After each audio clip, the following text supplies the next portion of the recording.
Bienvenue à toutes et tous pour ce conseil communal du 18 janvier. C'est le premier de l'année, donc permettez-moi de vous souhaiter au nom du conseil mes meilleurs vœux pour cette année nouvelle, en espérant, même si ça ne fait pas l'ombre d'un doute, qu'elle soit meilleure que l'année précédente et que nous puissions retrouver, en tout cas avec la campagne de vaccination qui vient de débuter, plus de normalité dans nos vies, dans nos activités, et que notre village puisse retrouver son dynamisme et ses activités culturelles folkloriques telles que nous les connaissons. Avant de débuter, je tiens à excuser Valène de Préter qui est souffrante et le docteur Corbizier qui pour l'instant est retenu et qui nous rejoindra un peu plus tard s'il en a la possibilité. Le premier point à l'ordre du jour, c'est non, tout d'abord, pardon, excusez-moi, je vais vous faire le petit suivi de l'évolution de la situation sanitaire avec un graphique qui débute au 1er novembre. Donc, vous voyez, au 1er novembre, c'était un des jours où nous avons connu le plus de cas sur la commune d'Écossigne. On voit depuis cette date et les mesures qui ont été prises, eh bien, que nous avons une évolution qui est plus stable avec de temps en temps des jours avec 2, 3 personnes positives. On est monté jusqu'à 6 dans les plus mauvais jours de ces dernières semaines, mais on reste globalement à 2 ou 3 cas par jour, ce qui permet de stabiliser d'une certaine manière la situation. On espère bien entendu que les variants tels qu'on connaît du Royaume-Uni ou encore d'Afrique du Sud soient maîtrisables et que nous n'ayons pas une troisième vague qui puisse venir comment, nous contraindre à prendre peut-être des mesures qui redeviennent plus strictes et que dans les prochaines semaines, on puisse avoir une évolution qui reste, si pas meilleure, en tout cas la même. Le premier point, c'est le procès-verbal des séances du Conseil commun commune CPS et du Conseil communal du 30 novembre 2020. Est-ce qu'il y a des questions par rapport à ces points? Sébastien. Mon micro n'est pas allumé, Sébastien.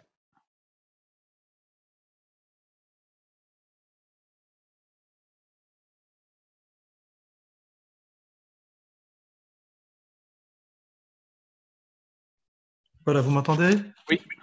Voilà, bonjour à toutes et à tous. Je viens tout d'abord au nom du groupe Ensemble à souhaiter une excellente année 2021 aux membres du personnel communal, du conseil communal et du CPS, ainsi qu'à la population éco-chinoise. Ceci étant dit, on s'étonne un petit peu du maigre ordre du jour de ce lundi 18 janvier. On souhaitera à l'avenir une meilleure répartition des ordres du jour entre conseils communaux. Souvenez-vous, le conseil communal du 30 novembre dernier a débuté à 18 h le soir et s'est terminé le lendemain à 1 h 10 du matin. Et s'il n'y a que 9 points à l'ordre du jour présentés par la majorité, ce serait peut-être bien à l'avenir d'avoir une meilleure répartition. Alors, concernant le procès-verbal proprement dit, donc nous l'avons lu avec attention.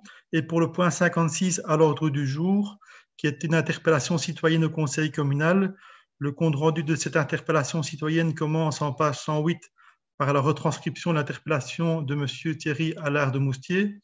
On voit en page 108 et 109 la question qui est posée et la réponse qui est donnée aux pages 110 et 111. Et à l'issue de la réponse qui a été donnée par les membres du collège communal, il y a une réplique de M. Thierry Allard dans laquelle, vous vous souvenez, il y avait une altercation avec M. Dupont, le bourgmestre. Et donc, cette réplique ne figure pas dans le procès verbal. Je pense qu'en bas de page 111, il y a peut-être lieu de marquer qu'il y a une réplique de M. Allard qui a été faite suite à la réponse qui lui a été donnée. Bien, on ajoutera cette. Je pense qu'on ne m'entend de nouveau pas, donc je vais un peu ici. Donc, par rapport au procès-verbal, nous rectifierons effectivement, il y a une réplique de M. Allard et donc nous l'intégrerons. Pour le reste des remarques, vous êtes le premier, M. Deschamps, à nous reprocher de ne pas faire le nombre de conseils communaux exact. Donc ici, on nous reproche d'avoir des ordres du jour trop conséquents en mois de novembre, qui est le conseil communal qui clôturait l'année, donc sur lequel Effectivement, il y avait le budget, toute une série de points qui doivent être passés à ce moment-là, notamment les conventions avec les différentes associations. Il y avait le budget de la commune, le budget du CPS. Donc oui, c'est un ordre du jour conséquent, mais c'est aussi, ça fait partie de la vie communale. Il faut aussi pouvoir respecter le personnel communal qui, en fin d'année, a pu prendre des jours de congé bien mérités et donc avoir vraisemblablement moins de dossiers. Et enfin, les délais de tutelle par rapport au budget conduisent la commune aujourd'hui à ne pas encore avoir, normalement ce sera le cas demain, le retour du budget 2021. Et donc, tant que le budget n'est pas revenu, il y a toute une série de dossiers qui ne peuvent être engagés. Je pense que vous avez vraisemblablement dû vivre ça les 6 années lorsque vous étiez chefin, où il y a des mois avec plus de dossiers, des mois avec moins de dossiers, mais ça fait partie évidemment du travail communal. Mais je prends en bonne note que vous souhaitez avoir des ordres du jour plus conséquents et donc si nous sommes amenés à avoir des ordres du jour aussi pauvres que celui-ci, nous abstiendrons à l'avenir de convoquer le conseil communal vu qu'il n'y avait pas de point en urgence. Il ne faudra pas par la suite nous demander Non, où sont les 10 conseils communaux que nous devons convoquer chaque année. simplement, je voulais qu'il soit plus équilibré. Ici, il y a 9 points à l'ordre du jour et parfois on a des conseils communaux avec 70 points à l'ordre du jour. Vous avouerez quand même que c'est fort déséquilibré d'un conseil communal par rapport à un autre. Oui, et vous savez aussi très bien que nous avons un conseil communal à huis clos la semaine prochaine, qui a été convoqué de manière exceptionnelle pour qu'il puisse se tenir en présentiel. Et donc, tous les points à huis clos seront versés la semaine prochaine, ne seront pas analysés cette semaine-ci. Donc, cela fait partie aussi des raisons pour lesquelles l'ordre du jour aujourd'hui ne comporte que 9 points. Pierre? Oui, bonne année à tout le monde, hein, une meilleure année surtout. J'aimerais intervenir sur le point 34 à la page 49 de, de- du résumé sur la convention pour le hall polyvalent. Il y a peut-être quelque chose que j'ai raté, parce qu'à l'article 3, on parle de la consommation d'eau du terrain de foot de Marchés-Écosines, alors que le terrain de foot de Marchés-Écosines n'est pas repris à l'article 1 dans les différents endroits comme le hall, le futur terrain de paddle, etc. Donc, est-ce que le terrain de foot de marche est repris aussi dans la liste pour EcoSport? Julien.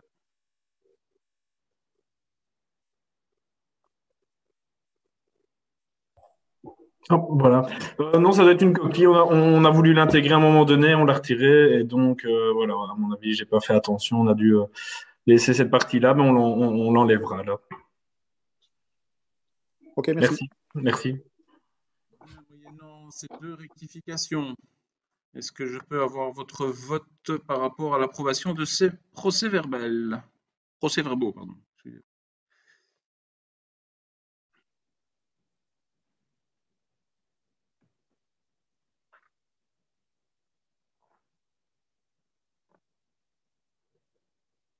Bastien, tu réponds?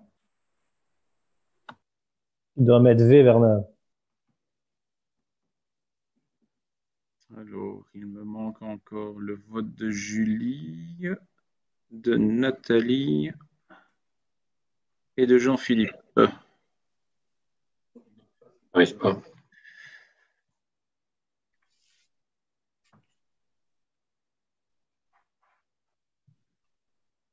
Julie, j'imagine que la main levée, c'est pour voter pour. Oui, c'est ça. J'étais dans mes chipotages. C'était pour voter pour. Et moi, je trouve pas non plus l'onglet. Donc Jean-Philippe pour aussi, Xavier Godefroy pour et Alexandra pour aussi. Donc le procès-verbal est adopté à l'unanimité. Je vous remercie. Au niveau des finances communales, il s'agit d'une délibération générale adoptant des mesures d'allègement fiscal dans le cadre de la crise sanitaire sur la redevance pour l'occupation du domaine public pour l'installation des friteries en 2021.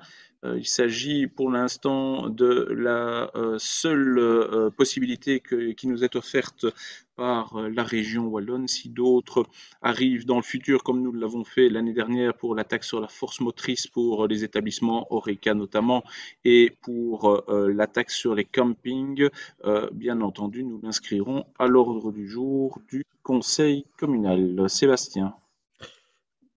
Eh oui, je vois que l'avis de la directrice financière n'est pas joint, sauf erreur de ma part, et je voulais en connaître les raisons. Madame la directrice financière n'a pas remis d'avis, donc je t'invite à la consulter pour connaître la raison pour laquelle elle n'a pas remis d'avis. Ah, ok. Bien. Moyennant cette remarque, est-ce que je peux avoir votre vote?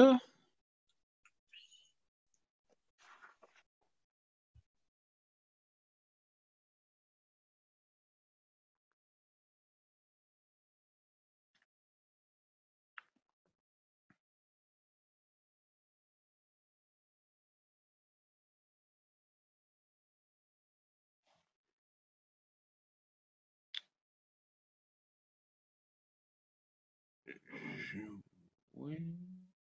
On va faire plus simple, personne ne s'y oppose. Bien, donc l'allègement est adopté à l'unanimité. Je vous remercie. Le point 3 au niveau des marchés publics, approbation des conditions et modes de passation dans le cadre de l'achat de signalisation routière. Je t'en prie, Philippe.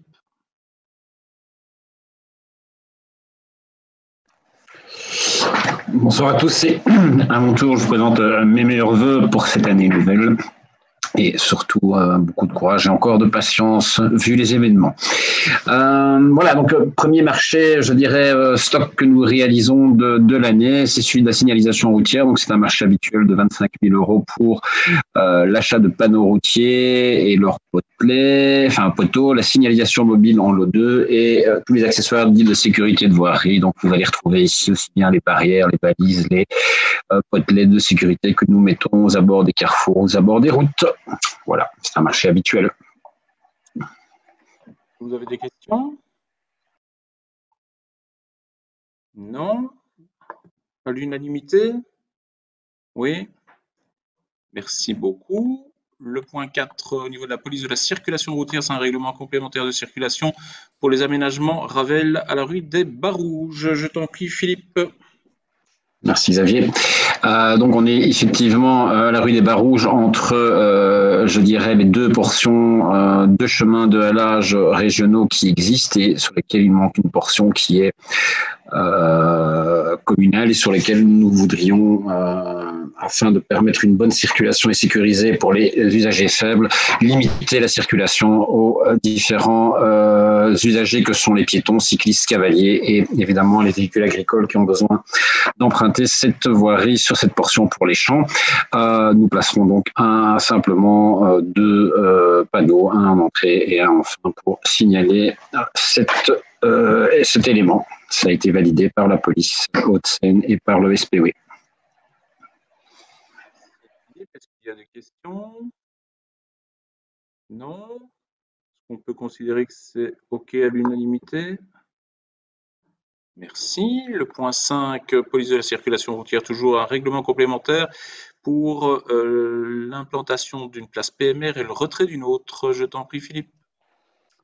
Donc, on répond à une demande qui était formulée face au numéro 19 et on en profite pour retirer celui du numéro 23 qui n'a plus lieu d'être.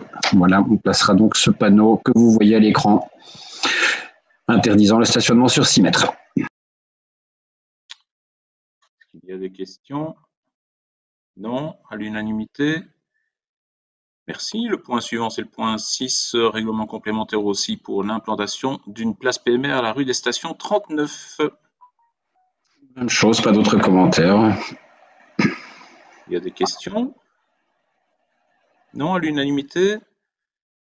Merci. Le point 7, bibliothèque communale, une subvention aux espaces publics numériques dans le cadre du plan d'équipement à la faveur de l'inclusion numérique. Je t'en prie, Dominique.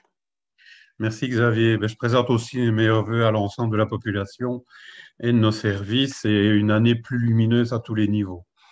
Alors, au niveau donc de la bibliothèque, nous avons la possibilité de rentrer dans le cadre d'un financement donc par l'arrêté ministériel du 29 du 10, donc qui prévoit une subvention globale de 2 475 000 € pour l'ensemble donc des EPN labellisés de Wallonie. Je vais passer à la diapo suivante. Donc, en fait, cela représente pour notre PN de la bibliothèque communale Donc, une somme de 15 000 € qui est possible d'avoir, ce qui permettrait de renforcer le service, l'offre de service, ainsi que d'acquérir un équipement moderne et par l'ensemble, donc, de répondre plus adéquatement aux exigences des évolutions des usages du public plus touché par la fracture numérique et le contexte sanitaire. C'est vrai qu'actuellement, il y a énormément de personnes qui sont de plus en plus isolées et de moins en moins de possibilités, notamment pour des recherches pour le public fragilisé. Et donc ici, l'offre de la région wallonne permettrait de pouvoir renforcer notre bibliothèque communale par ces 15 000 €. Nous pouvons passer à la suivante. Donc, il y a des dispositions qui sont bien effectivement en relation avec l'arrêté ministériel. Donc, la somme doit être affectée à l'ensemble de la somme affectée à l'achat de l'installation et l'installation de l'équipement numérique, ce qui va de soi. Donc, les achats se font par le biais d'un accord cadre. Et c'est sur cet accord cadre que le point se centrera. Et alors, le matériel est destiné aux activités organisées par l'EPN, donc l'espace public numérique, au profit de la population. Et pour l'obtention de cette subvention, donc comme je le disais antérieurement, il y a une adhésion à l'accord cadre qui est tout à fait nécessaire. Nous pouvons passer à la diapo suivante. Donc, avant d'adhérer à l'accord, donc les avantages. Donc, cet accord cadre nous permettra d'avoir une procédure facilitée dans le sens où l'accord cadre a déjà négocié tout le marché et donc il nous suffira au niveau de l'équipe de pouvoir déterminer les besoins et d'aller dans l'accord cadre pour pouvoir choisir le matériel nécessaire. Donc, nous bénéficierons des prix et conditions avantageuses découlant de l'achat groupé et on bénéficiera aussi d'une garantie de 3 ans sur le marché de matériel acheté. Or qu'habituellement, les garanties ici en Belgique sont de 2 ans. Donc, cet accord cadre nous permettrait d'avoir une garantie sur le matériel de 3 ans, ce qui n'est pas négligeable. Nous pouvons passer à la diapo suivante. Donc, en conclusion, l'adhésion à l'accord cadre qui nous est demandé ce soir assurera donc l'obtention d'une subvention de 15 000 €, ainsi que l'ensemble des avantages concernant la procédure simplifiée pour l'acquisition du matériel numérique, tout en bénéficiant des prix de l'achat groupé. Et on bénéficiera donc, comme je le disais antérieurement, donc d'une garantie de 3 ans. Et donc, si vous donnez votre accord à la demande, cela nous permettra surtout de pouvoir répondre encore mieux aux besoins du public cible et à notre population dans l'ensemble. Voilà. Je vous remercie. Merci. Est-ce qu'il y a des questions? Non? Est-ce que je peux avoir votre vote à l'unanimité?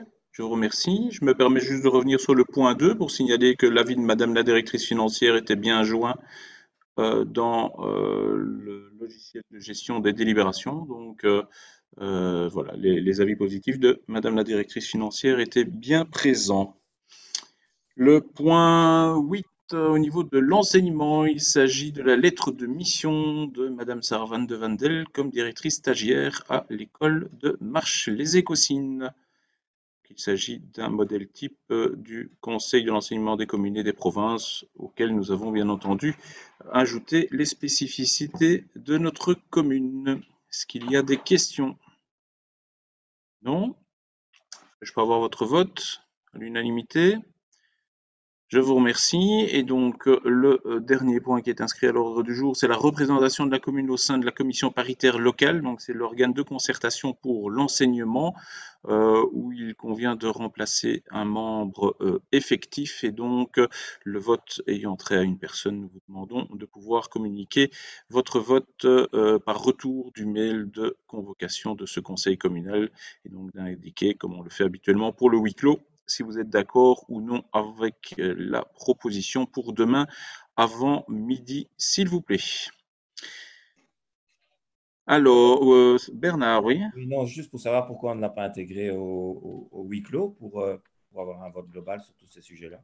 Parce que ce n'est pas un point qui est en huis clos vu qu'il s'agit de la représentation de la commune, donc ça doit passer en séance publique, mais comme il s'agit du nom d'une personne, le vote, lui, doit se faire à bulletin secret. Alors, au niveau des questions, la première, Monsieur Deschamps, à mon attention par rapport au projet de ligne à très haute tension. Donc oui, question à Monsieur Xavier Dupont, bourgmestre, projet de ligne à très haute tension, demande d'information. Dans la déclaration de politique régionale 2019-2024, le gouvernement wallon précise en page 64 que la réalisation du projet boucle de Hainaut, une liaison à haute tension entre Avelgem et Courcelles, permettra un accès à une énergie abordable, contribuera à atteindre des objectifs climatiques, soutiendra l'activité économique et que le gouvernement wallon mettra en place l'accompagnement nécessaire à sa réalisation en limitant au maximum l'impact négatif sur les paysages et sur l'environnement, notamment au niveau des champs magnétiques. L'inscription de ce projet dans le programme des projets pour les années futures risque d'avoir des répercussions très néfastes pour notre commune. Ce vendredi 8 janvier 2021, le ministre Boursu s'est rendu dans différentes communes qui seraient impactées par ce projet de ligne à très haute tension. Pourriez-vous nous donner un écho de la rencontre avec le ministre ? Par ailleurs, serait-il possible de nous faire parvenir en temps opportun copie du dossier déposé par Elia chez le ministre Boursu, dont vous avez demandé copie, demande d'information? Merci. Monsieur le conseiller communal, tout d'abord, je vous remercie pour cette question qui permet de faire le point sur les informations qui sont à notre disposition par rapport au projet d'Elia d'implantation d'une ligne à très haute tension passant notamment par la commune d'Écosines. Depuis le dernier conseil communal au cours duquel nous avons pu marquer notre ferme opposition à ce projet, la société Elia a déposé son projet auprès du gouvernement de la région wallonne en date du 6 janvier.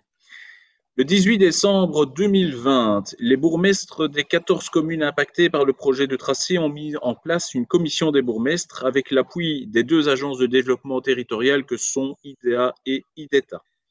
L'objectif de cette commission sera notamment de se coordonner, de mutualiser les informations et les expertises et adopter une position solidaire sur l'ensemble du territoire. Les bourgmestres ont décidé de se réunir le 22 janvier 2021 pour poursuivre leurs travaux. Suite à la demande des bourgmestres lors des différentes réunions que nous avons pu avoir avec le ministre Boursu, ce dernier s'est rendu sur le terrain, notamment à Écosines, les 8 et 9 janvier. Nous avons pu l'accueillir, Philippe Janssen, qui représentait le collectif citoyen, Arnaud Guérard, Véronique Galary et moi, à la rue de Restaumont, pour lui montrer l'impact que le projet d'Elia aurait pour les habitants qui jouxtent directement le tracé, mais également ceux qui sont un peu plus éloignés. À cette occasion, nous avons pu humaniser et illustrer le débat, le début en montrant cartes et photos à l'appui les différents éléments qui seront touchés par l'implantation d'une ligne à très haute tension à cet endroit. Nous avons tout d'abord rappelé au ministre Boursu que nous demandions avant toute chose une étude préalable quant à l'implantation d'une telle ligne qui puisse démontrer l'impérieuse nécessité de disposer d'une telle infrastructure de transport électrique pour les besoins de notre région. Ensuite, avec une carte, nous avons pu montrer au ministre les zones précises d'implantation d'habitats directement ou indirectement touchées par le projet de tracé. Nous lui avons également indiqué les points d'intérêt à proximité, la carrière de Restaumont, la brasserie, les écuries d'Écosines, les gîtes, l'éolienne de l'Aïsouédé, étrangement absente des cartes d'Elia, ainsi que la ferme Waterloo. Nous lui avons également expliqué que des projets étaient mis en péril à cause de ce projet. Ici, une salle de sport, là, une maison ou encore un point de vue que nous envisagions au niveau du clocher de l'église du Sacré-Cœur, le tracé de la ligne 107 vers Mignou. Divers exemples ont été mis en avant pour faire comprendre à Monsieur le ministre la réalité du terrain. Comment un agriculteur va-t-il pouvoir envisager la gestion de cette terre avec cette ligne? Comment une personne déjà fragilisée au niveau de la santé va-t-elle pouvoir subir des risques supplémentaires? Comment un jeune couple va-t-il concrétiser son projet immobilier sur un terrain récemment acheté? Comment un entrepreneur va-t-il lancer son projet sous ses câbles? Ou encore, comment le touriste va-t-il percevoir Écosines en arrivant par la RN 57? Le ministre Boursu s'est montré à l'écoute avec empathie de toutes nos interrogations et remarques. Il a posé de nombreuses questions pour lui mieux comprendre l'impact de la ligne sur notre village. Il s'est d'ailleurs engagé à mobiliser son cabinet pour étudier et analyser les volets relatifs à la santé, à l'économie, au patrimoine et encore d'autres. Il s'est également engagé à faire étudier les autres formes d'alternatives possibles. Avant que le ministre ne prenne le chemin du retour, nous l'avons invité à emprunter la RN 57 vers la A501 en imaginant l'impact paysager qu'aurait la ligne. Nous lui avons également montré combien la RN 57 ne pouvait être considérée comme une infrastructure existante permettant de justifier le regroupement avec une ligne à très haute tension. Enfin, nous lui avons redit combien nous, soutenus par les 4505 courriers de réclamation, étions opposés à ce projet.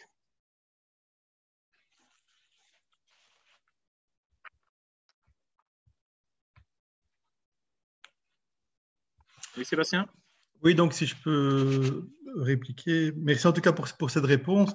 En tout cas, je me réjouis de la visite du ministre Borsu à Ecosyn qui semble témoigner de son intérêt pour le dossier. J'espère que sa venue sera suivie d'effets positifs pour Ecosyn et qu'il ne s'agit pas uniquement d'une simple opération de communication. Alors, on avait demandé à participer à cette rencontre. Malheureusement, notre demande a été refusée, invoquant des contraintes organisationnelles qui étaient imposées par le cabinet Borsu. On peut comprendre, il me revient que 4 personnes maximum étaient conviées. Au lieu de prévoir le bourgmestre et 2 échevins et un représentant du collectif, rien n'empêchait, pour respecter le nombre de 4 personnes, de prévoir 2 membres de la majorité, un membre de l'opposition et un membre du collectif citoyen. Je crois que ça aurait été mieux vis-à-vis du ministre de montrer qu'opposition et majorité présents étaient totalement opposés à ce projet.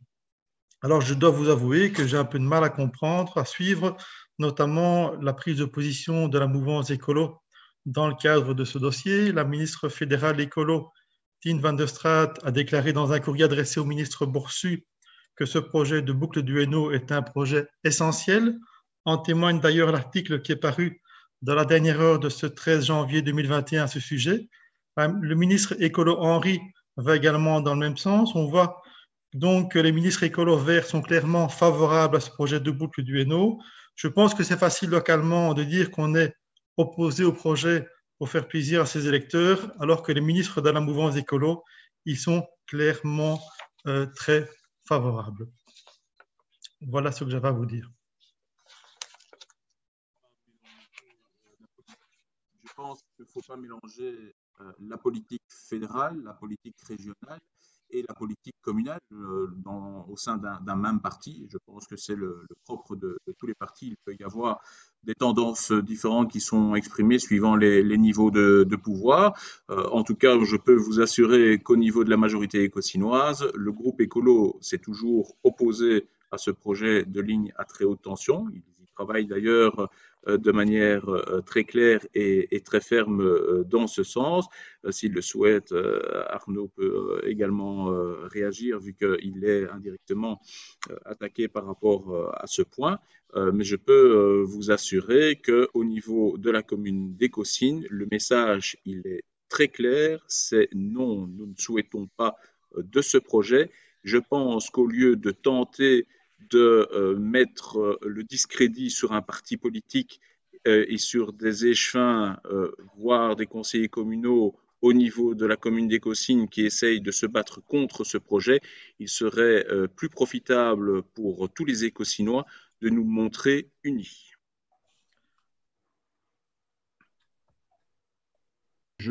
Si tu me permets, Xavier. Oui.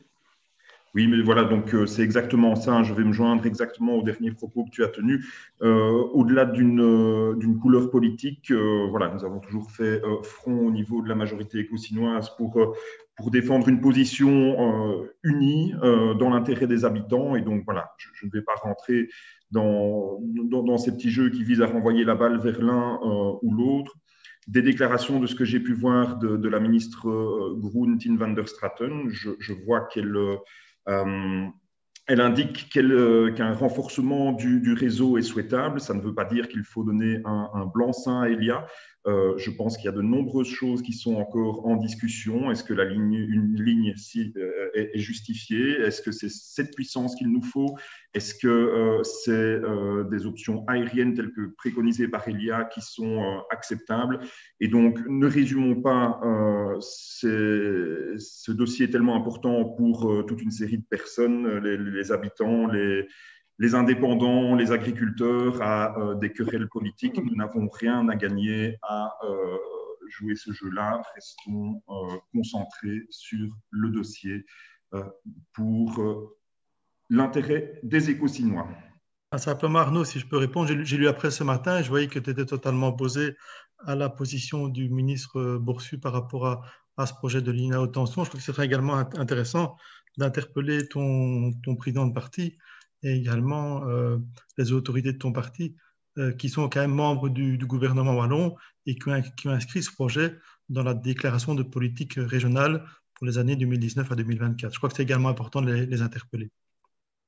Une déclaration politique régionale, c'est porté par une majorité wallonne qui est composée de 3 partis. Je pense que toutes les composantes du gouvernement wallon ont déjà pu, en tout cas, montrer le suivi et leur intérêt par rapport à ce dossier et en tout cas aux préoccupations des habitants, notamment la ministre Tellier qui s'est engagée à réaliser une étude complémentaire, à légiférer par rapport au rayonnement électromagnétique. J'ai entendu que le ministre Boursu s'était engagé également à faire réaliser une étude complémentaire, étude qui a été réceptionnée il y a peu d'après ce que l'on en sait et qui devrait vraisemblablement être communiquée prochainement. Je sais que différents autres cabinets sont également actifs sur le dossier et donc je pense qu'il n'y a pas d'intérêt à simplifier outre mesure pour vouloir cibler l'une ou l'autre tendance. Je pense qu'à certains endroits, le CDH a peut-être un peu beau jeu de vouloir monter les uns contre les autres. En tout cas, ce n'est pas dans l'intérêt des habitants de vouloir faire une question politicienne sur ce dossier. Restons concentrés par rapport aux intérêts des habitants et des Écosinois. Non, simplement, Arnaud, moi je demande simplement de la cohérence entre le niveau local et le niveau régional et fédéral. Tu vois bien les interventions de François Desquesnes au Parlement wallon, il est sur la même longueur d'onde que nous au niveau local.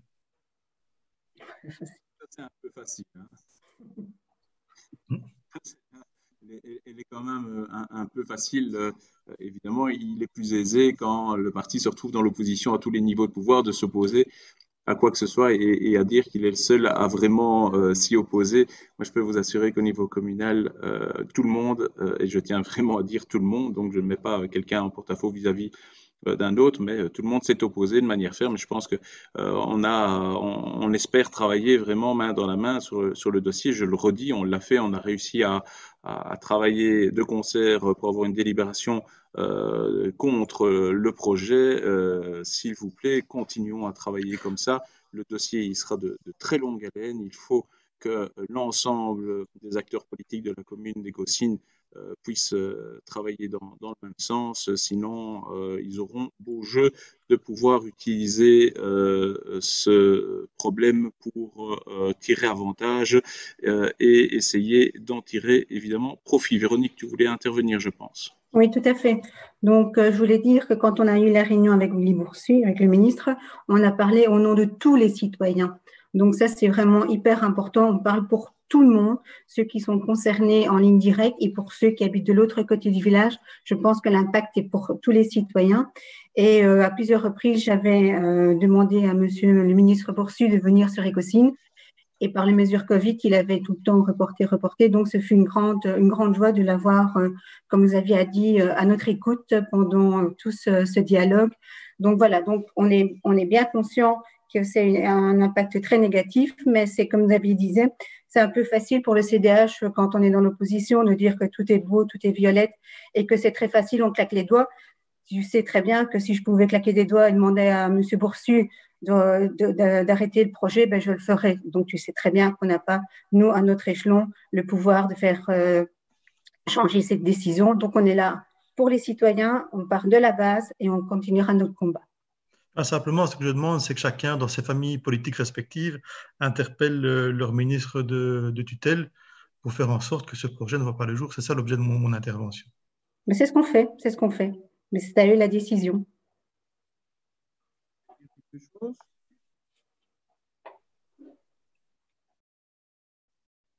Oui. Moi, je voulais juste poser comme question pourquoi, en fait, personne de l'opposition a été invité à cette réunion, en fait. Pourquoi un membre de l'opposition n'a pas été invité à participer à cette réunion?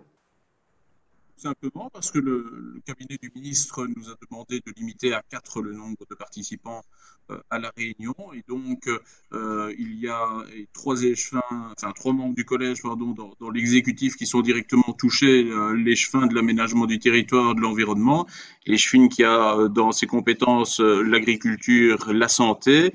Moi-même, en tant que bourgmestre, ça me semble relativement logique et nous souhaitions associer le collectif citoyen avec qui nous travaillons depuis le début de l'enquête qui a été lancée.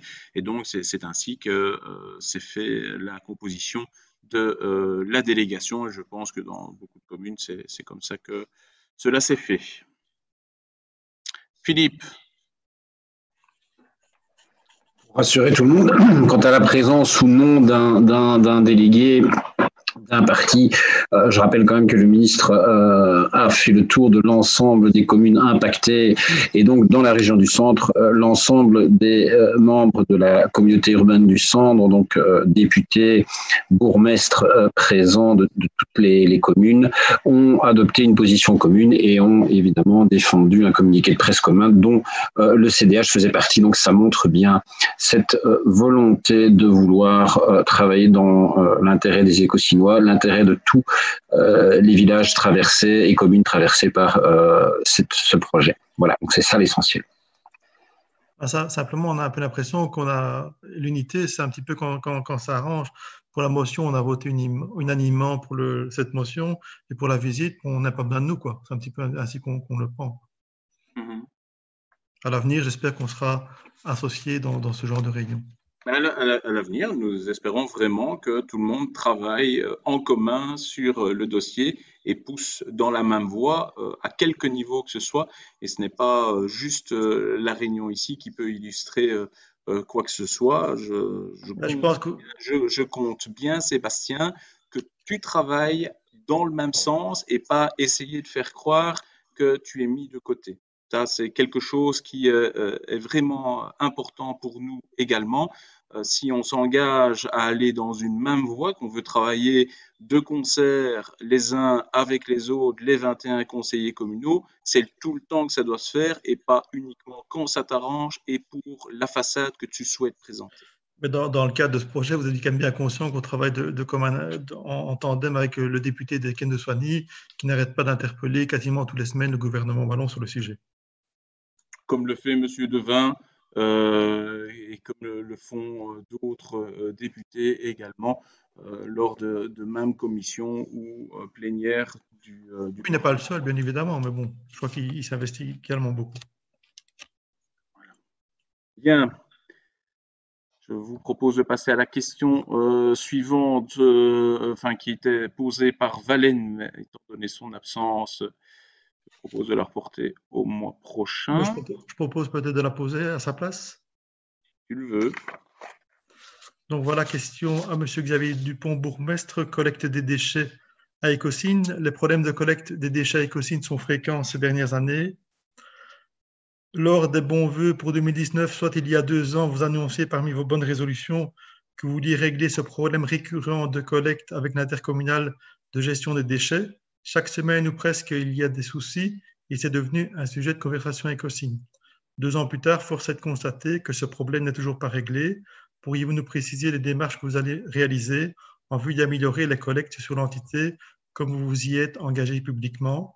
Par ailleurs, pourriez-vous mettre le point à l'ordre du jour de la communauté urbaine du centre afin de proposer une action conjointe des différentes communes? Demande d'information. Bien, merci également pour cette question.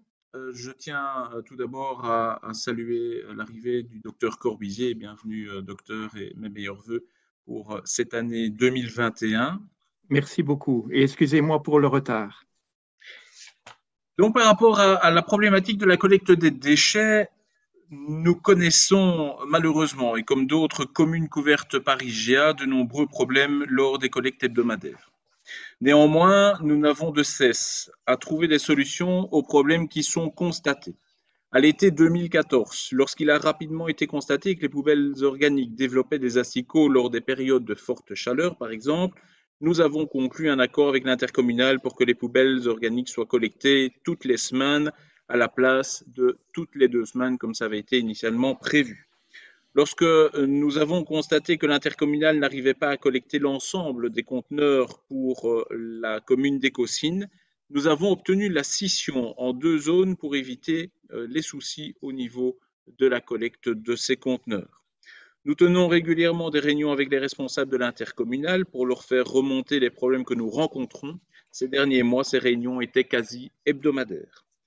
La chose n'est pas encore concrétisée et nous le regrettons, mais Écossynes devrait être une des premières communes à bénéficier du matériel d'aide au guidage pour les chauffeurs des camions de collecte. Lorsque nous avons constaté la problématique du nombre de sacs blancs déposés lors de la première collecte de janvier, j'ai pu obtenir, certes après d'âpres discussions, mais on l'a obtenu quand même, le fait que ceux-ci soient collectés à titre exceptionnel les semaines des 4 et 11 janvier. J'ai également pu obtenir de l'intercommunal que lorsque la situation sanitaire le permettra, un service d'échange de rouleaux de sacs soit organisé pour les personnes qui auraient acheté par erreur des sacs blancs à la place des sacs Moka. Et enfin, nous avons pu obtenir de l'intercommunal que chaque Écossinois qui le souhaite puisse conserver son conteneur. La chose sera communiquée dans les prochains jours. En ce qui concerne la communauté urbaine du centre, le sujet a déjà été abordé par le conseil d'administration. Le dernier sur le sujet a eu lieu le 15 mai 2020. Je continue à regretter la modification du plan stratégique de l'intercommunal et le fait d'être repassé au SAC, c'est certain. Je déplore également l'augmentation des coûts liés à la gestion des déchets ménagers. Mais je tiens à répéter que ce n'est pas moi, ni le collège actuel, qui a pris la décision de se lier avec IGA pour 30 ans en 2011. Nous sommes pieds et poings liés par cette décision et nous passons énormément, sans doute beaucoup trop de temps, à essayer de résoudre les problèmes au mieux pour les citoyens pour que ceux-ci n'aient pas à subir constamment cette erreur du passé. Voilà, si je peux répliquer, simplement dire que la décision qui a été prise il y a 30 ans, elle a été prise à l'époque à l'unanimité des membres du conseil communal. Je tiens à le rappeler. Alors, petite chose également, je tiens à attirer votre attention sur le prix des sacs qui est différent entre Écossynes et Soignies. Écossynes, on paye un sac 1 € pour un sac de 50 litres, alors qu'à Soignies, on paye 1 € pour un sac de 60 litres. Je trouve ça un peu dommage qu'il y ait une telle discrimination entre les différentes communes. Et j'entends bien que voilà, les difficultés actuelles, je pense qu'il y a quand même une majorité au sein du conseil d'administration d'IGA qui est socialiste. Il y a quand même 11 administrateurs sur 19 qui sont membres du PS. Et ce serait quand même bien également d'interpeller les administrateurs de votre famille politique pour faire en sorte que les problèmes récurrents à Écossynes ne soient plus présents à l'avenir. Ce qui serait aussi bien, c'est que ce qui serait également bien, Monsieur Deschamps, c'est que lorsqu'il y a des assemblées générales de l'intercommunal et que des décisions sont prises au sein de notre assemblée locale, elles puissent être remontées notamment par les représentants de votre groupe au lieu de pratiquer la politique de la chaise vide, ce qui est votre habitude. Et donc, nous regrettons que les membres du groupe Ensemble n'aillent pas à l'assemblée générale d'IGA pour faire remonter directement ces problèmes, contrairement aux membres de la majorité. Je dois vous dire que je ne suis personnellement pas à l'Assemblée générale d'IGA et donc je n'ai pas y allé à titre personnel. Voilà, et moi non plus, et je ne suis pas responsable des décisions qui sont prises par mes pairs, fussent-ils socialistes. Jean-Philippe. Oui, bonsoir à tout le monde. Moi, je voulais aussi, voilà, Xavier, tu viens de le dire, et donc nous étions 2 à l'Assemblée générale, et je posais la question aussi au groupe Ensemble pour voir s'il n'y avait pas non plus un représentant qui pourrait être là.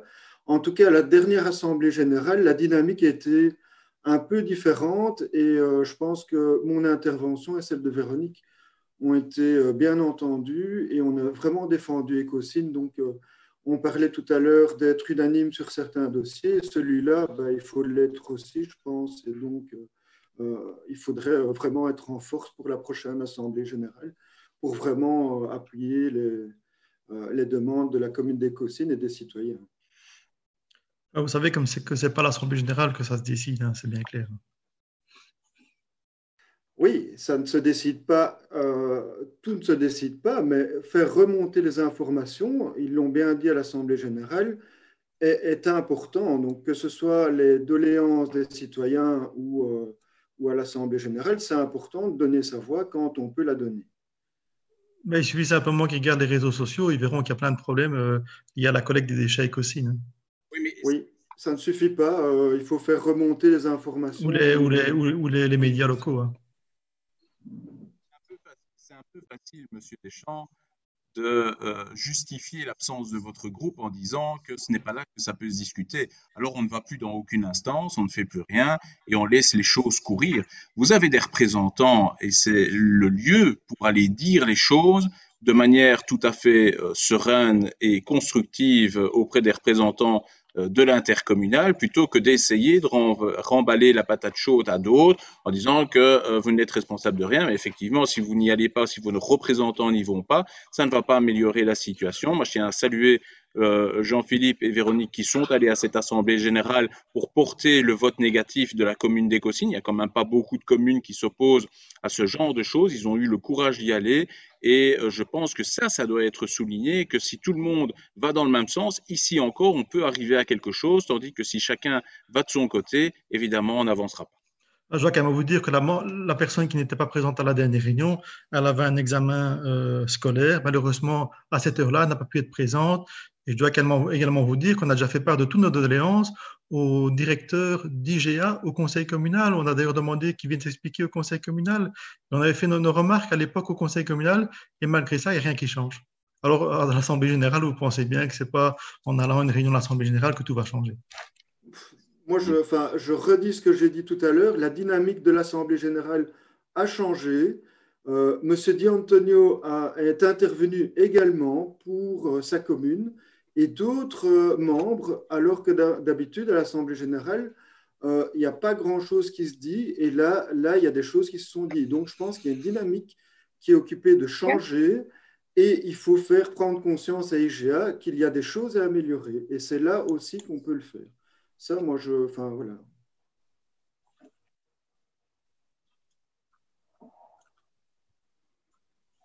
Je dois quand même également rappeler que c'est la majorité qui gère au sein de l'IGA par l'opposition. Mais qu'est-ce que l'on gère, Monsieur Deschamps? La majorité ne gère rien au sein d'IGA, ce n'est pas les représentants de la commune d'Écosine qui gèrent au sein de l'intercommunal. C'est les représentants de la majorité au conseil d'administration. On n'a pas de représentant de la majorité au conseil d'administration. Allez voir la composition du conseil d'administration d'IGA, s'il vous plaît. Il y a 11 socialistes sur 19. Et alors? C'est parce qu'il y a des socialistes partout où c'est le CDH, c'est de votre faute, Monsieur Deschamps. C'est ça? Je dois aller regarder ce qui se passe dans les communes CDH pour dire « Ah, ben c'est comme ça qu'on fait dans les communes CDH. Heureusement que vous n'y êtes pas au pouvoir à Écosine. » Ah bon, bref. Alors, arrêtez de dire n'importe quoi, s'il vous plaît. Franchement, pour essayer de justifier le fait de votre inaction totale par rapport à ce dossier, si ce n'est d'alimenter les réseaux sociaux pour essayer de mettre le doigt sur un problème, parce que c'est le seul que vous constatez, très sincèrement, c'est petit, c'est bas, mais c'est votre politique. C'est comme ça que vous la menez sur ce dossier et sur tous les autres aussi, en ce compris la ligne haute tension, comme vous l'avez rappelé tout à l'heure. Philippe. Écoutez un petit peu la population écosinoise qui en a ras-le-bol des problèmes récurrents des déchets écosines. Je vais donner la parole à Philippe. Mais voilà, je pense qu'on vient d'avoir deux questions sur des sujets intéressants, sur des sujets importants pour les Écosinois. On fait tous le constat, on ne veut pas ces lignes haute tension et on n'est pas d'accord. On est tous bien d'accord aussi pour dire que leur politique de ramassage des déchets ne fonctionne pas actuellement. Mais on est en plein paradoxe. Hein. Dans l'intervention précédente, tu dis que dans une simple visite de terrain où les représentants de la commune et des citoyens qui étaient là dans les quatre ont parlé au nom de tous les Écosinois, et tu te plains de ne pas y être. Qu'aurais-tu pu dire de plus là-bas? Alors même que dans le point suivant, lorsque ta présence est requise à une assemblée générale où là, c'est un lieu de débat, un lieu de discussion avec une dynamique enclenchée effectivement qui montre qu'il y a un vrai problème. Là, c'est pas important que tu y sois. Je comprends vraiment pas cette politique, si ce n'est de ramener la couverture à toi et dire que c'est grâce à toi que tout va bien et c'est à cause de nous que tout va mal. Véronique. Je voulais quand même dire que quand on a eu l'AG avec IGA, on a pris la main, comme il a dit Philippe Jaminon et moi-même, parce qu'il y avait des slides et dans les slides, en fait, IGA disait que pour la pénibilité des ouvriers, ils préféraient les conteneurs aux sacs poubelles. Et donc, moi, je suis intervenue en disant, tiens, c'est tout le contraire que vous faites à Écosine, vous remettez les sacs poubelles, on avait des conteneurs, et donc ça rendait le travail plus facile pour les ouvriers. Et de là, De là, il y a toute une flopée d'autres personnes qui étaient à l'AG qui ont dit, ben oui, chez nous, ça se passe aussi comme ça, à Dour, à Feluy, à Senef.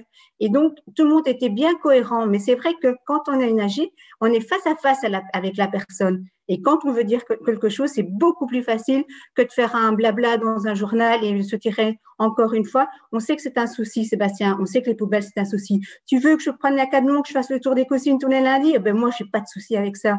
Mais c'est pas mon rôle en tant qu'échevine de faire la tournée parce que IGA est là pour le faire. Ils le font pas correctement. On est tous conscients. Toutes les semaines, on envoie des mails. Toutes les semaines, on fait des rappels. Et tu penses que quoi? Que c'est à nous que tout retombe toujours sur notre dos? Non. Je suis pas d'accord. Nous, on était à l'AG et on a bien exprimé notre mécontentement par rapport à IGA. Bien, merci Véronique. La question suivante de Catherine Wallem à l'attention de Muriel Van Petersen, qui est présidente du CPS par rapport à la vaccination. Je t'en prie, Catherine. Oui, merci. Alors, question à Madame Muriel Van Petersen, présidente du CPAS, sur la vaccination à la maison de repos résidence d'Escocène. Demande d'information. La campagne de vaccination a débuté en Belgique. Selon la stratégie de vaccination, les résidents de maisons de repos sont prioritaires. Voilà, pourriez-vous nous préciser quand aura lieu la vaccination à la résidence d'Escocène? Mais entre-temps, nous avons appris qu'elle a eu lieu vendredi dernier. Par ailleurs, quel pourcentage de pensionnaires et de personnel soignant a été vacciné? Est-ce qu'on peut avoir un petit feedback voilà, de cette journée de vaccination? Oh, merci. Merci à vous. Oui, effectivement, donc la campagne a commencé, on le sait, hein, c'est partout pareil. Les résidents et les membres du personnel des maisons de repos sont ceux de la première vague de vaccination, puisqu'on est toujours dans les vagues. Hein. Et donc, effectivement, vendredi dernier, nous avons vacciné 88% des résidents et 55% des membres du personnel. Donc, je rappelle que ce sont des vaccins sur base volontaire, évidemment. Et donc, voilà quels sont les chiffres. Tout s'est bien déroulé et tout le monde donc, a eu son petit vaccin. Voilà. J'ai encore une petite question. Je pense que le personnel soignant avait droit à un test salivaire chaque semaine. C'est toujours le cas. Le cas pour les personnes qui n'ont pas été vaccinées. Okay. Personnes vaccinées ou pas vaccinées, puisque de toute façon, ils ont une deuxième dose de vaccin dans 3 semaines. Les personnes vaccinées. Et donc, sauf avis contraire, en tout cas, les tests salivaires se poursuivent toutes les semaines pour les membres du personnel. OK. Voilà, et c'est aussi, voilà, je me permets aussi de pouvoir ajouter que ces tests salivaires sont effectués toutes les semaines et que vraiment les membres du personnel sont vraiment preneurs et ça nous permet d'avoir un bon indicateur, en tout cas avec voilà une remontée des contaminations. Ça nous rassure en tout cas d'avoir ce test salivaire qui permet d'avoir une estimation au sein des membres du personnel, en tout cas, voilà. Merci. Merci à toutes les deux. La question suivante que j'ai perdue, je m'en excuse, est posée par Sébastien à l'attention initialement de Julien, mais redirigée vers Philippe Dumortier en mobilité.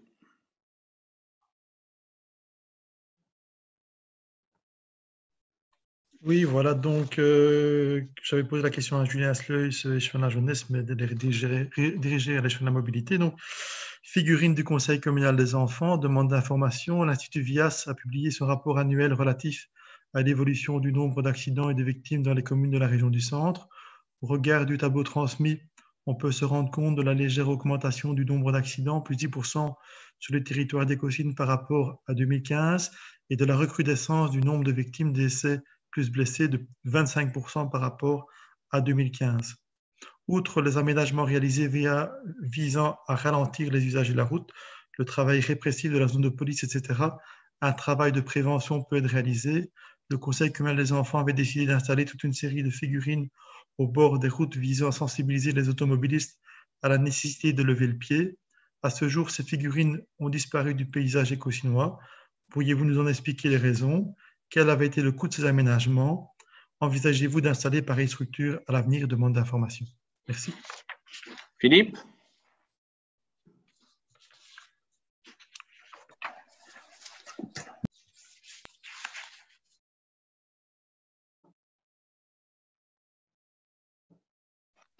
Est-ce que vous m'entendez? Ah, on t'a entendu, mais voilà. Ça va mieux là maintenant? Oui, pardon, excusez-moi, petite erreur de manipulation.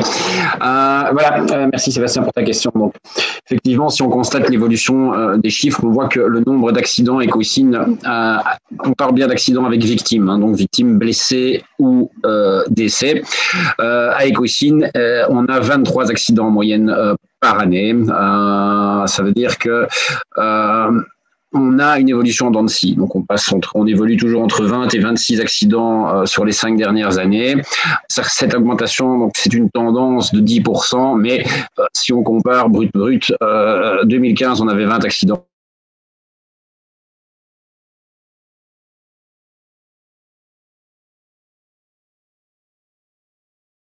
De 30 par an à Ecocine. Et là aussi, c'est un chiffre qui évolue en dents de scie. C'est une progression un peu plus importante, mais ça traduit de façon indéniable que les règles de circulation à Ecocine ne sont pas respectées.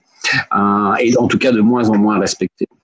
C'est ce comportement au volant qui implique un nombre de victimes beaucoup plus élevé et qui est renforcé par un nombre de victimes par accident lui-même plus élevé. Ça veut dire qu'on a des accidents un peu plus graves que dans le passé.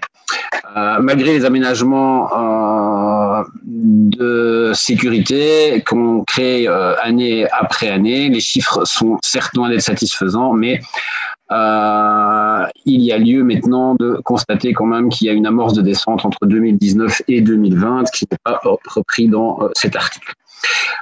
Si les campagnes de sensibilisation peuvent contribuer à une prise de conscience, je suis plus que jamais persuadé que c'est l'axe répressif qui doit maintenant être mis en avant. Et donc cette analyse ici doit nous permettre justement d'agir conjointement avec les services de police de notre zone, ce que nous ferons bien évidemment. Je voudrais quand même aussi expliquer qu'il y a deux phénomènes. Les statistiques de roulage montrent qu'une partie importante de ces accidents concerne les voiries régionales. La RN 57, à titre d'exemple, représente à elle seule 18 accidents sur les 120 qui ont été comptabilisés sur notre territoire en 5 ans. C'est quand même 15%.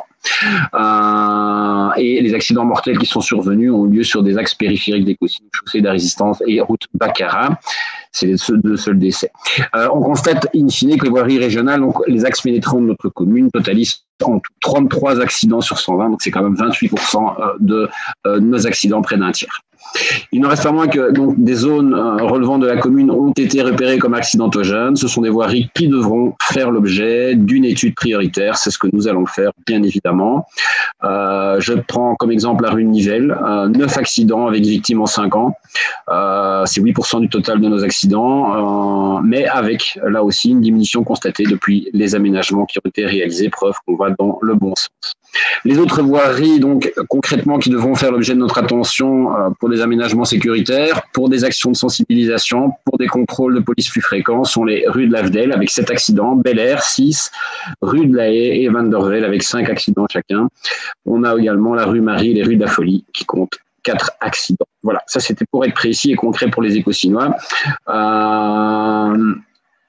Pour ce qui est des figurines dont tu parlais, donc ces figurines qui avaient été réalisées par Ecoslo suite à un subside de 8 000 € qui leur avait été octroyé, ont subi des dégradations et ont été réparées au sein du dépôt communal.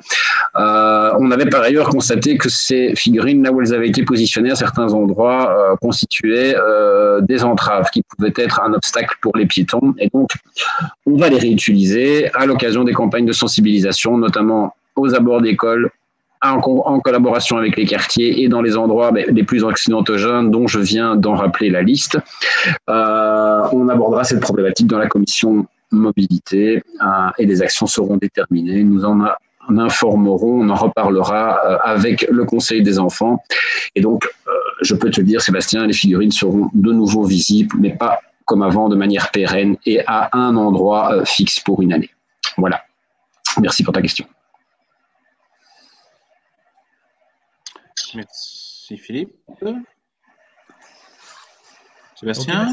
Merci Philippe pour ta réponse. Simplement, il m'est revenu que pour l'instant, les figurines traînaient pour l'instant au dépôt communal à l'extérieur. C'est peut-être un peu sympa de les remettre en état maintenant que c'est l'hiver.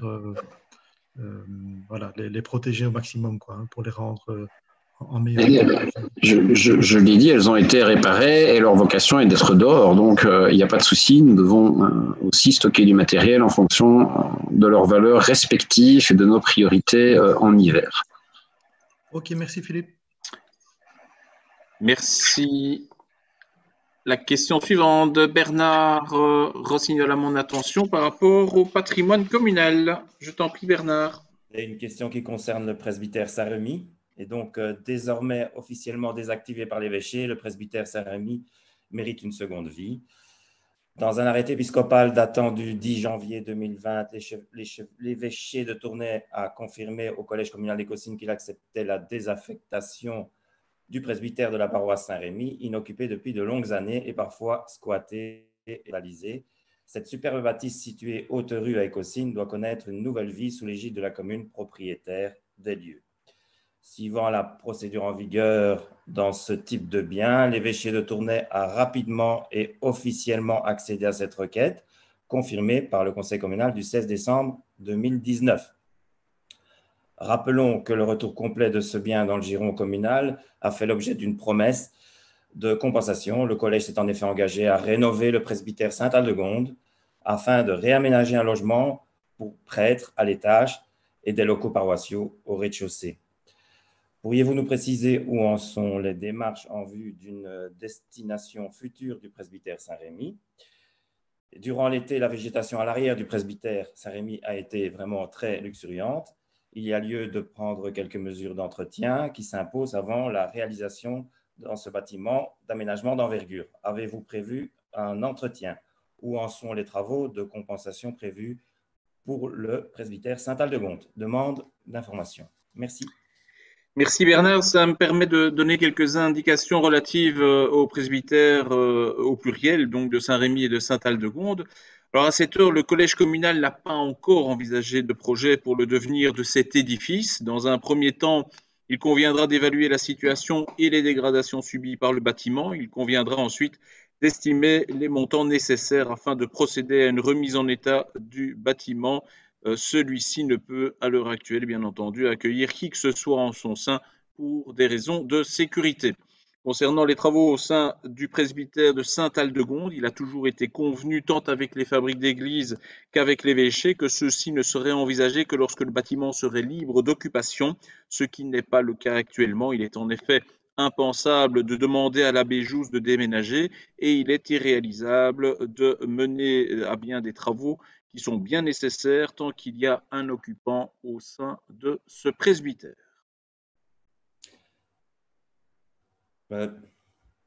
Je suis encore, oui. Donc, je pense que l'attachement des Écossinois est grand vis-à-vis de ce monument. Donc, ça va largement au-delà des briques, je dirais. C'est quand même une partie de notre patrimoine architectural. Et donc, je pense que dans ce dossier, il ne faudra pas trop traîner non plus, sous peine de se retrouver comme à l'église du Sacré-Cœur avec des dégradations qui sont si importantes qu'on soit conduit à quelque part déconstruire ou carrément à l'abattre. Nous veillons au grain. J'y compte bien. Merci. Merci Bernard. Et la dernière question qui m'est adressée par Arnaud Delavert au niveau de la sécurité. Je t'en prie Arnaud. Yes. Question, Monsieur Xavier Dupont, bourgmestre, plan général d'urgence et d'intervention, demande d'information. La crise du coronavirus ne va pas nous faire oublier les risques que représente la présence d'un zoning pétrochimique sur le territoire de notre commune. Une explosion de zoning pétrochimique Folué-Caussine, un accident ferroviaire, un incendie d'ampleur, des inondations importantes, un effondrement. On souhaite bien évidemment que pareils événements ne se produisent pas à Écosine. Pourriez-vous nous préciser de quand date la dernière actualisation du plan général d'urgence et d'intervention? Fait-il l'objet d'une régulière mise à jour? Par ailleurs, dans votre programme stratégique transversal 2018-2024, vous envisagez de mettre en place une procédure de gestion de crise liée au risque climatique. Pourriez-vous nous préciser où en sont vos démarches? Demande d'information.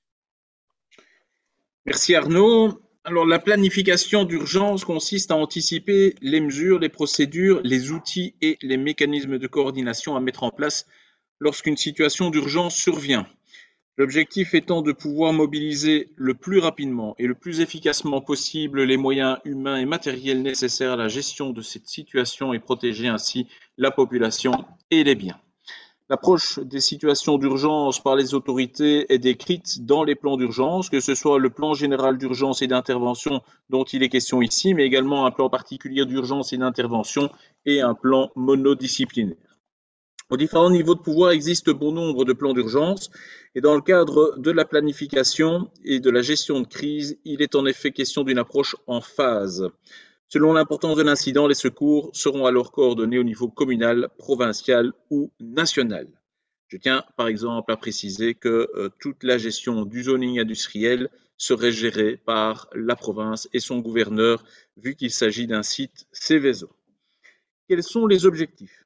Le plan général d'urgence et d'intervention a pour vocation de limiter les conséquences d'une situation d'urgence en préparant à l'avance les instruments permettant de mobiliser le plus rapidement possible les secours, de savoir où et comment commencer la lutte et la gestion, comment répartir les tâches, comment régler le commandement et comment initialiser le rétablissement. Le plan général d'urgence et d'intervention est un document qui est en constante évolution, ne fût-ce que par la modification des personnes qui doivent être contactées en cas d'incident, responsable de sécurité au sein des usines, responsable de la zone de secours, de la zone de police, de l'inspection d'hygiène, les personnes rappelables si un centre de crise devait être déployé. Parmi les dernières actions sur le plan général d'urgence et d'intervention, la commune d'Écossynes a continué sa collaboration avec la Régie provinciale autonome et nos sécurités. Cette poursuite a été confirmée le 8 décembre 2020 pour une mission d'une 50aine d'heures. Le collège communal a désigné son nouveau coordinateur psychosocial et son adjoint le 6 janvier 2021. Le coordinateur psychosocial, qui est relié à la discipline médicale, il est chargé de coordonner le plan d'intervention psychosociale qui gère les actions de cette nature lors de situations d'urgence collective, que ce soit en phase aiguë ou au démarrage de la phase post-aiguë, et ce, pour toute personne impliquée, que ce soit des blessés, qui sont les personnes indemnes, les proches, les secouristes, etc. En fonction des réactions éventuelles, des besoins et des problèmes des personnes sinistrées, l'assistance psychosociale se subsidie alors en assistance de base, que ce soit la sécurité, les soins médicaux, la nourriture, les boissons, médicaments, etc. Les informations sur l'événement, la situation, le sort des proches et les réactions au stress. Le soutien émotionnel et social, l'écoute, l'implication et la reconnaissance des personnes et la stabilisation psychologique. Il y a également une phase d'aide pratique, que ce soit le suivi administratif, les conseils juridiques et l'aide financière, et enfin les soins en cas de problème de santé en termes de prévention, de signalement, de diagnostic et évidemment de traitement. Et enfin, un exercice de gestion du centre de coordination communale était prévu au mois de mai 2020, mais a déjà fait l'objet de 2 reports vu les circonstances sanitaires. Nous le réaliserons dès que la situation le permettra. Le plan général d'urgence et d'intervention de la commune d'Écossynes comporte 232 pages, 53 fiches info, 17 fiches actions, sans compter tous les plans particuliers des usines, les plans monodisciplinaires des différents intervenants et le plan d'intervention psychologique qui est en cours de rédaction. Le plan stratégique transversal prévoit en effet, comme vous l'avez souligné, la mise en place d'une procédure de gestion de crise liée aux risques climatiques, en particulier la maîtrise des dispositifs réglementaires et de la jurisprudence en s'assurant de leur opérationnalisation et l'organisation du retour d'expérience et de l'amélioration continue. Comme l'indique le plan, la date d'échéance de cet objectif est fixée au 1er décembre 2024. À l'heure actuelle, les inondations sont reprises dans le plan général d'urgence et d'intervention, sujet qui est régulièrement actualisé, pas plus tard que la semaine dernière pour être précis. Nous disposons également d'un plan canicule pour les personnes âgées, mais qui n'est pas repris, lui, directement dans le plan général d'urgence et d'intervention, qui est plutôt géré par notre CPS, notamment pour la maison de repos. En outre, la commune d'Écossynes utilise le système BiAlert et nous avons passé une convention avec le centre de crise fédéral pour la mise à disposition d'un call center, le cas échéant. L'objectif est bien entendu de ne pas devoir utiliser le plan général d'urgence et d'intervention, mais tout est mis en œuvre au cas où nous devrions y procéder, en ce compris un centre de crise décentralisé si celui d'Écossynes ne pouvait, pour une raison ou une autre, être opérationnel. Merci pour ta réponse plus que complète. Merci, et c'était donc la dernière question qui clôture cette séance publique du Conseil communal. Alors, pour les conseillers communaux, nous nous retrouverons la semaine prochaine en huis clos au hall polyvalent. Et pour la prochaine séance publique, elle se tiendra le lundi 22 février. Je vous souhaite à toutes et tous une très bonne soirée et au mois prochain.